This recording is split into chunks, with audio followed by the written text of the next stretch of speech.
बात है 13 दिसंबर 2001 की, जब ऐसी घटना घटती है जिसे कभी भुलाया नहीं जा सकता। इतिहास की तरह इस बार 2001 के अंदर कैमरों के अंदर रिकॉर्ड इस घटना को सबसे भयंकर घटना माना जाता है।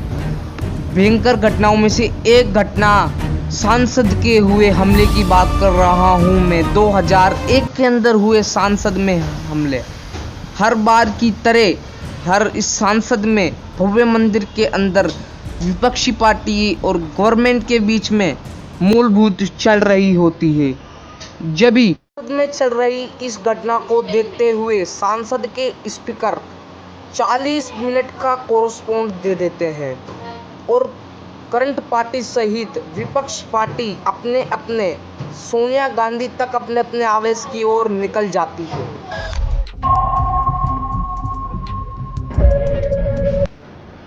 और सभी अपने अपने अलग अलग जगह जाने लगते हैं। कुछ लोग कैंटीन की ओर जाने लगते हैं, कुछ लोग लाइब्रेरी की तरफ जाने लगते हैं। कृष्णकांत जो कि वाइस प्रेसिडेंट थे, वो आ जाते हैं सांसद के बाहर। जब वे सांसद के बाहर आ जाते हैं तो वो चलने लगते हैं अपनी गाड़ी की ओर। तभी 11:40 पे एक ब्रांड एम्बेसडर गेट की ओर निकलती हुई आती है। इस गेट से निकलना कोई मामूली बात नहीं है, क्योंकि यहाँ पर बहुत चेक पोस्ट होते हैं अंदर जाने के लिए। इतनी चतुराई से ब्रांड एम्बेसडर से संसद के अंदर घुसे चले आते हैं। अंदर घुसना कोई मामूली बात नहीं है, क्योंकि ये ब्रांड एम्बेसडर होती है। ऊपर से इसकी गाड़ी के ऊपर लाल बत्ती होती है और होम मिनिस्टर का पोस्टर लगाया होता है, इसलिए इनकी कोई चेकिंग नहीं होती, सीधे सांसद के अंदर घुस जाती है। अधिकतर गाड़ियाँ संसद के अंदर, पार्लियामेंट के अंदर अधिकतर गाड़ियाँ बहुत धीरे ही चलती हैं, लेकिन ये गाड़ी बहुत तेज चल रही थी। इस गाड़ी का ध्यान सीआरपीएफ कमलेश कुमारी पर जाता है, जो कि सीआईएसएफ के अंदर भर्ती हुई थी। इन सभी इस ब्रांड एम्बेसडर को तेज जाते हुए देख कमलेश कुमारी ने जेपी यादव नाम के कर्मचारी को इस गाड़ी को रोकने के लिए और चेकिंग करने के लिए आदेश दे दिया जाता है। लेकिन गाड़ी रोके भी तो कैसे? गाड़ी की स्पीड ही इतनी थी कि गाड़ी रोकना कोई मामूली बात नहीं था। जब भी कमलेश कुमारी खुद अपना लिमिट्स उतार कर गाड़ी रोकने लगती है। जल्दबाजी में कमलेश कुमारी का इशारा ना समझ पाने के कारण वे कृष्णकांत की गाड़ी से भिड़कर उसी वक्त कृष्णकांत को कोई काम आ जाता है। वे अंदर चले जाते हैं और ये गाड़ी गार्डनर के अंदर घुस जाती है और गार्डनर को मार देती है। गार्डनर को पता चल जाता है, वो छुपने की कोशिश करता है, लेकिन उसी वक्त ये 5 आतंकवादी उसे देख लेते हैं। सामने से आ रही कमलेश कुमारी को मार देते हैं। तभी एक आतंकवादियों के पास AK-47, ग्रेनेड, हैंडगन जैसे खतरनाक हथियार थे। सामने से आ रहे जेपी यादव को भी गोलियों से भून कर दिया जाता है और छल्ली कर दिया जाता है।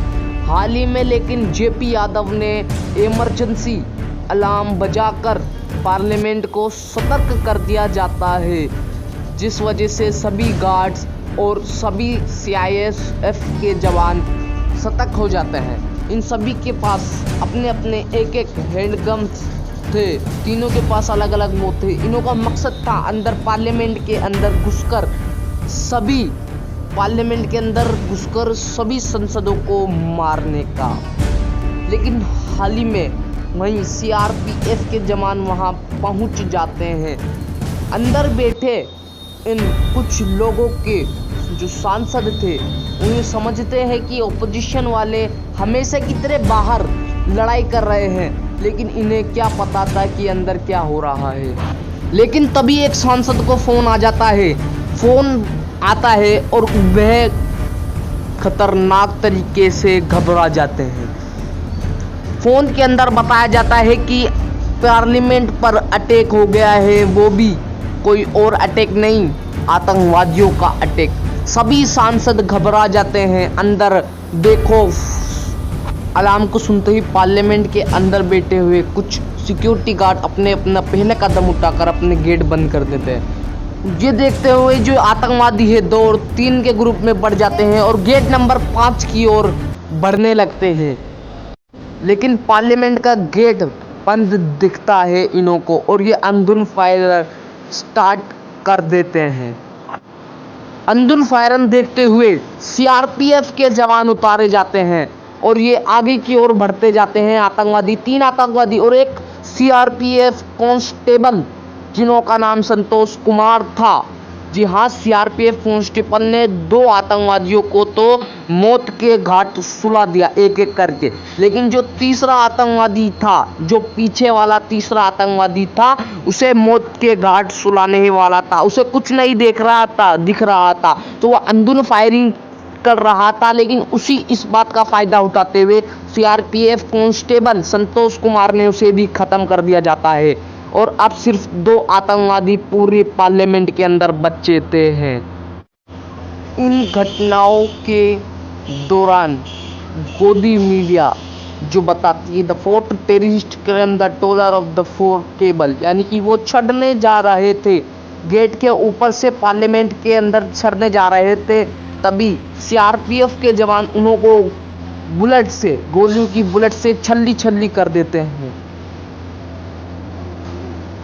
अब बस एक ही आतंकवादी बचा था, उसे भी पता था कि मैं नहीं बच पाऊंगा।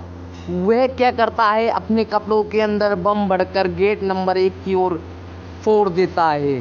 सभी जगह शांति का माहौल हो जाता है, बहुत तगड़ा डैमेज हुआ था, धुआंधार हो जाती है। जब ही लोग बाग शांति से देख रहे होते हैं, न्यूज़ मीडिया वाले, गोदी मीडिया जो गोदी मीडिया है वो आ जाती है बाहर की ओर और कन्वर्सेशन स्टार्ट कर दी जाती है।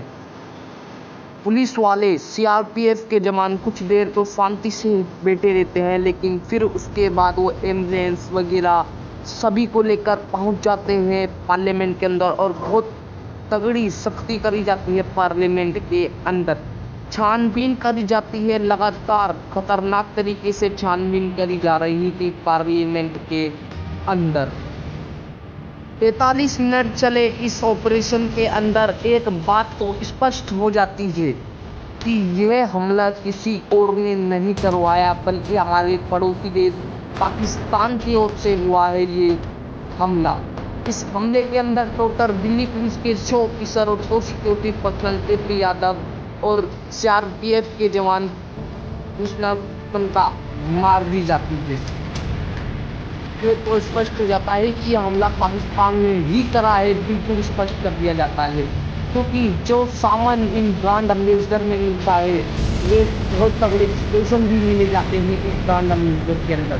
ब्रांड एम्बेसडर के अंदर एक पैकेट में बैग के अंदर भरे ड्राई फ्रूट्स भी मिलते जाते हैं, क्योंकि बताया जाता है कि पार्लियामेंट के अंदर उस सभी सांसद को पकड़कर रखकर सरकार से अपनी बात मनवाएगी। ये ही नहीं, गाड़ी के अंदर एक्सप्लोजिव्स भी निकले थे जो कि सबसे खतरनाक होते हैं। इनका मकसद था कि एक आँख से घुसकर अंदर जाकर एक्सप्लोजन करने का और सभी गेट को बंद करने का, क्योंकि इन्हों को पता था कि पार्लियामेंट के बाहर इतनी सिक्योरिटी नहीं होती है।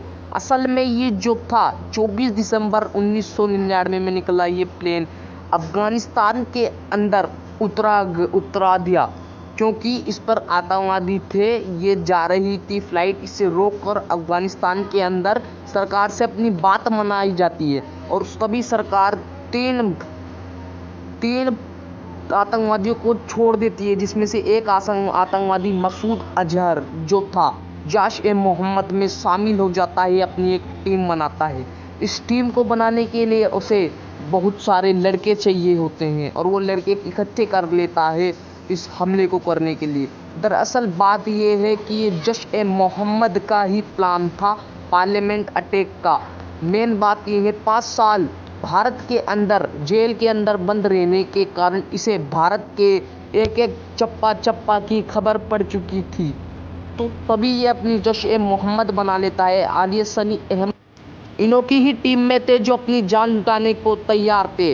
अजहर अहमद की टीम के अंदर जो ये थे वो अपनी जान लुटाने तक को तैयार थे। अजहर अहमद की team central jail Jammu court के अंदर रहते थे, 5 साल के अंदर रहे। इन्हें ये भी पता चल गया था भारत के बारे में, जैसा कि मैंने आपको पहले ही बताया कि भारत के एक कोने की खबर इन्हों को इकट्ठा कर ली। और इन्हें ये भी पता था कि पार्लियामेंट के बाहर ज़्यादा कोई कंट्रोवर्शियल जनता या पुलिस सीआरपीएफ की जवान कुछ भी नहीं रहते, बिल्कुल इतनी सिक्योरिटी वहाँ पर नहीं रहती है, ना ही अंदर कैमरे लगा रखे हैं इन्होंने। तभी ये भेज देते हैं अज़हर